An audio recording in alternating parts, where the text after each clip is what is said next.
Okay.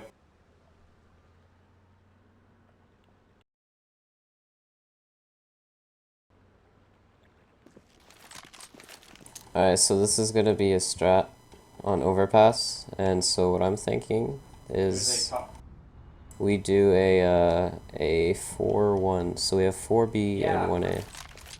Now, this sounds kind of awkward, but I think it'll work out.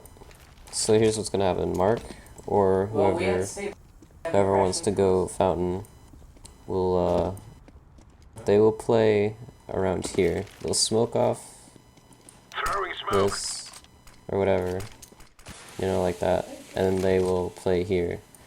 And this is gonna be the only guy A. He's just playing for information. So he's gonna be playing here.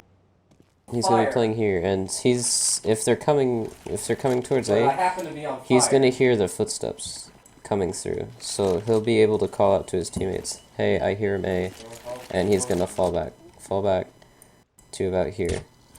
Now on B, what's happening around the same time is at the start of the round, 4 players going B.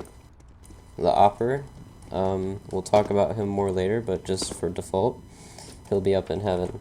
And we'll have 3 more down on the site. So we'll have maybe 2 doing a boost every once in a while, maybe 2 backing each other up, peeking here, and maybe 2 pushing out here to get information. Always push 2 people, because if you push 1, then you're not having the advantage. So if you're gonna push out for information, like if you're gonna push out like this and check to see if they're coming monster, always peek 2 people at a time, so you can get the trade frags. So there's gonna be 3 people on site down here, and the Opper's gonna be up there. So like I said, maybe they boost. It's very versatile. B is very versatile. You can play various different places, but make sure to work together. And then again, 6E with the Op is going to be up here. Now, as I was saying, back to here, once Mark calls out they could be going A, Mark's going to fall back. You don't want to die, you just want to play for information. So once you hear him, you're going to fall back, and you're going to call out, "Hey, I think they're coming A." So don't call it out if you only hear maybe 1 footstep, but if you hear like 4 or 5 or 3, you just want to fall back, save your gun, and wait for the backup. Now the first person who's going to rotate is 6E. He's going to come out from here, and he's going to go ahead and go all the way up here, and maybe flash himself into long. Okay. And he's going to take a quick peek, see if he can get a kill long. And that's going to... He should have enough time to rotate all the way from there to here to get a pick. If not, he can just rotate back to here and peek here, you know. And Mark, by this time, if they're really rushing that hard, he'll be back here, maybe around here, helping the bathrooms.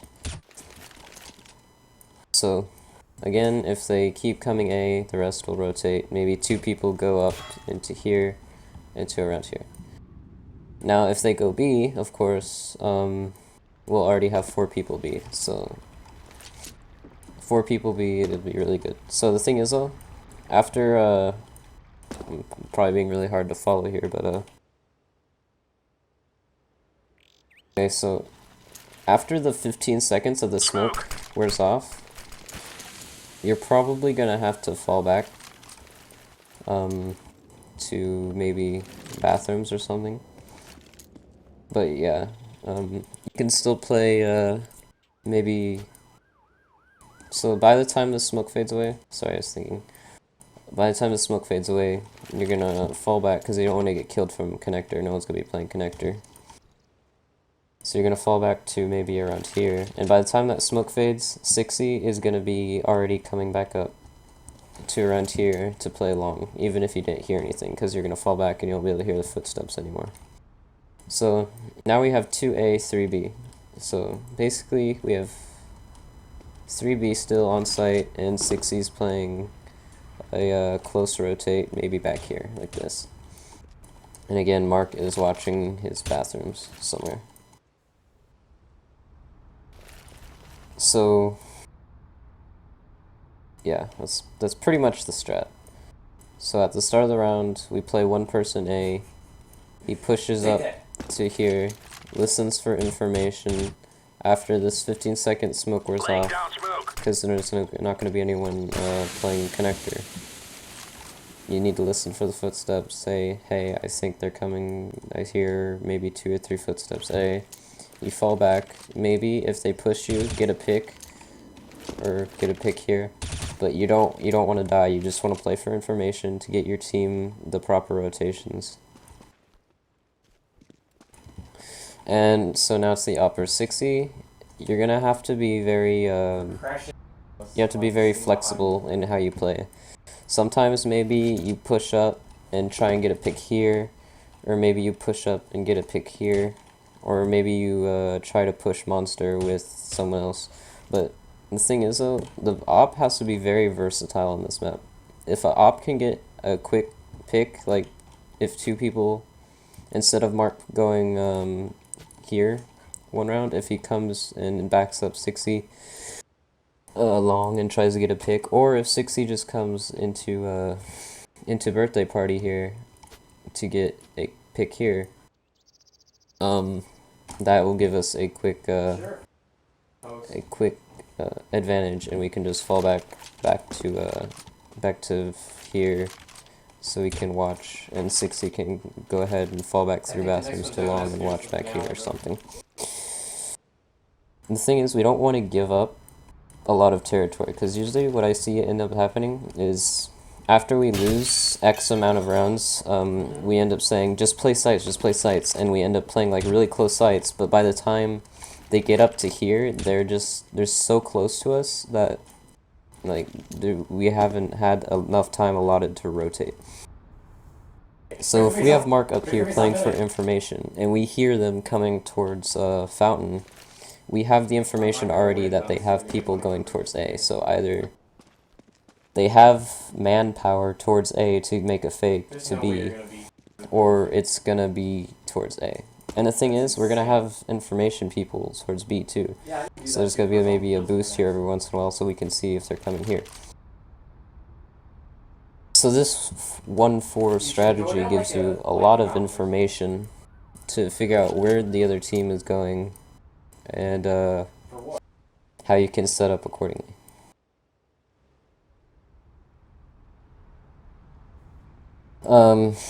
What else? The reason 60 goes down here first, well, he doesn't always have to go down here, but just as default, when 60 gets his op, he's gonna have to play down here, maybe first few rounds, see if they rush B. And if they rush B, we have 4 people on B, so it's not gonna be a good idea for them. It's gonna be a 4v5, and Mark's just gonna be able to quickly rotate wherever he wants, either through Fountain or down here through Connector, and backstab them. So that will be good. Just, Mark, make sure you stay here long enough to hear them, make sure maybe 2 or 3 people with the bomb are rotating towards A. So, I'm going to go over this one more time at the start of the round. This is just to wrap everything up. At the start of the round, this is just for default. Mark is going to go ahead and smoke off this and play here, around here somewhere, to hear if he hears footsteps towards Fountain or towards there, so he'll be able to hear the footsteps. When he does hear footsteps, he will fall back, and by that time, or when the smoke fades out, 60's gonna go ahead and come around, and if they're pushing Mark, he's gonna maybe help him here.